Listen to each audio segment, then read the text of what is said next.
the day's events and tough questions for the defense. Being a good lawyer, he always has an answer.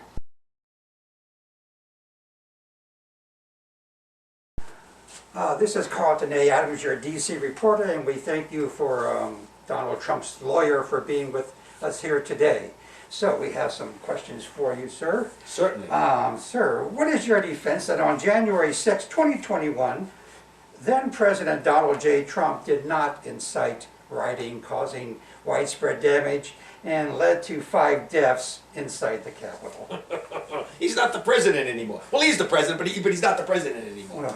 Well, yes, but you know, he can run again, according to the Constitution, maybe even win in 2024 and be president. So, do you have a stronger defense? Well, honestly, he still is the president. I mean, the election was stolen. Everybody knows that. And besides, he's promised to be good. Didn't you see his last correspondence? No more violence. We're going to be good from now on. Don't worry. Yeah, 60 courts disagree, but now at the rally, you heard President Trump. He told the crowd many things that day. He said, our country has had enough. We will not take it anymore, and that's what this is all about. Not going to let it happen. What do you say he meant by that? Oh, that. It's obvious to us who know the 45th president. We've had enough of high taxes, ongoing socialism, letting in illegal immigrants. Oy. Really? I didn't hear that mentioned. Yes, you didn't hear it mentioned to go inside the Capitol and destroy things either. Not those were his exact words, but the president doesn't speak directly. It's always in underlining meanings. His supporters know darn well what he means. He said that day, when you catch somebody in fraud, you are allowed to go by different rules. The mob knew what the different rules meant. Break in. Come on. You're reading way too much into the words meant by his supporters. Different rules have many meanings. Rule like what time to close the polls. Rules like about mail-in ballots. Or rules about illegals not voting. You get the drift? Yes, and that's a bunch of bull. Now, the president said to the rile up the crowd, let's get them out. Let the weak ones get out. This is time for strength. That's right, simple. The weak ones are the people in the wheelchairs here. He was concerned about the disabled getting hurt in such a large crowd. Now, to lift them up would take strength. Yes, that is what our 45th president meant. Well, the rest of that same sentence, sir, is it's all part of a comprehensive assault on our democracy and the American people to finally stand up and say no. His words. The assault he was talking about was his lie about the fraud in the election that he should have won, he thought. No. Assault is a fiery word, and our 45th president, no doubt, uses words to get one's reaction.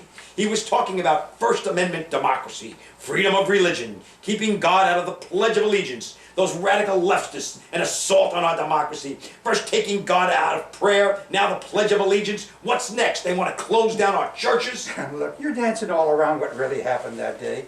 Here, listen to this, and there's no other interpretation. He said, and after this, we're going to walk down there, and I'll be there with you. We're going to walk down to the Capitol, and we're going to cheer on our brave senators and congressmen and women. And we're probably not going to be cheering so much for some of them, because you'll never take back our country with weakness. You have to show strength, and you have to be strong. Yes, he said that, and before he told them they'd be marching. I know that everyone here, and I'm quoting, I know that everyone here will be marching to the Capitol peacefully and patriotically, making your voices heard. Now, we all know Donald Trump often changes and flips back and forth during speeches and even in between sentences. Look, you're responsible people. Those intruders had planned this attack that we don't condone on our Capitol. They came equipped and prepared with weapons. As a matter of fact, they were Antifa. They were Antifa sent in by Democrats. We even have the proof that there were vans that brought them in. Antifa. And our president didn't incite them. Give me a break. There was the left. It was Antifa. Dressed up like Trump supporters. They're just misguided people.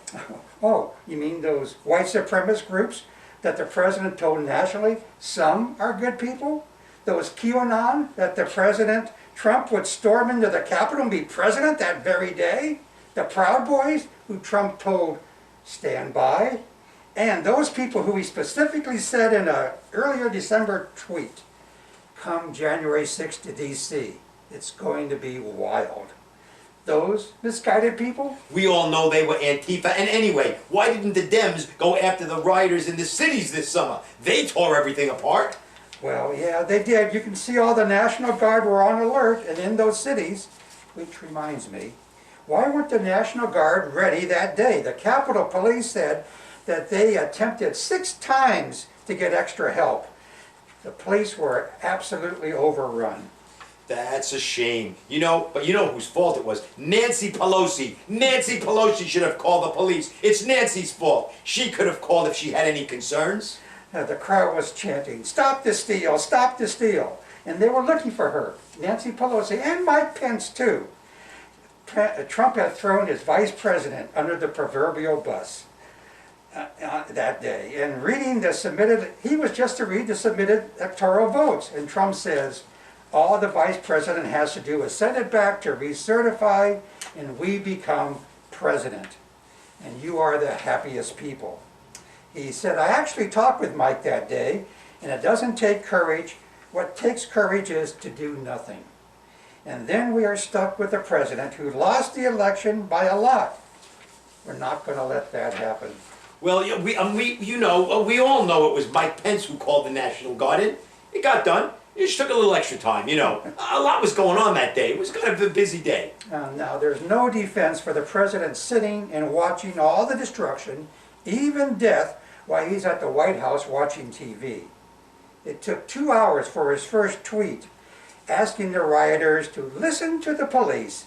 Now, why didn't he tell the rioters to go home then? Well, first of all, watching TV is executive time. Everybody knows that. He's working hard. That is hard work when he's in executive time. But the president is not their parent. They know better. Most weren't there wrecking things. Look, many were as tourists. See, they were taking selfies. Yeah, they should have been in there. Okay, I mean, they shouldn't have been in there. But the ones that were wrecking things, well, we don't condone that violence. Like I said, they were Antifa. They were sent by the Democrats and the libs. Our 45th president did not start this. Again, he told them to peacefully march. You never heard him go inside and destroy things? You didn't answer my question with all that. And then 2 more hours, 4 hours into it, the Capitol, our congressmen and our senators are hiding for their lives. Finally, he makes a video and tells them, go home. You're special people. We love you. Look, it just shows how compassionate our president can be. He loves everyone. It's just an expression, you tell that to your children after they misbehave. It may not have been the best choice of words, but it's sincere. He loves America. He put America first. He loves this country. He hugged the flag. Did you see him hug the flag? That proves it. He loves this country. Just telling them to leave, he kind of buttered it up. Yep, that's what he did. Just because you catch more flies with honey than with vinegar. And we thank you for your time, Mr. Trump's lawyer, for being here. This is Carlton A. Adams America reporting great. to you Again. live from Washington, D.C. And now, senators, admittedly, you've never heard such flimsy excuses for defense. And when you senators hear all the facts from the case from the managers, we hope that you convict Donald J. Trump for inciting the riots in the Capitol that day. Good afternoon, everybody. I just want to say, can I add just one more thing? Make sure you watch Mike Lindell, My Pillow guy. He has the evidence. He's going to be releasing it all very soon.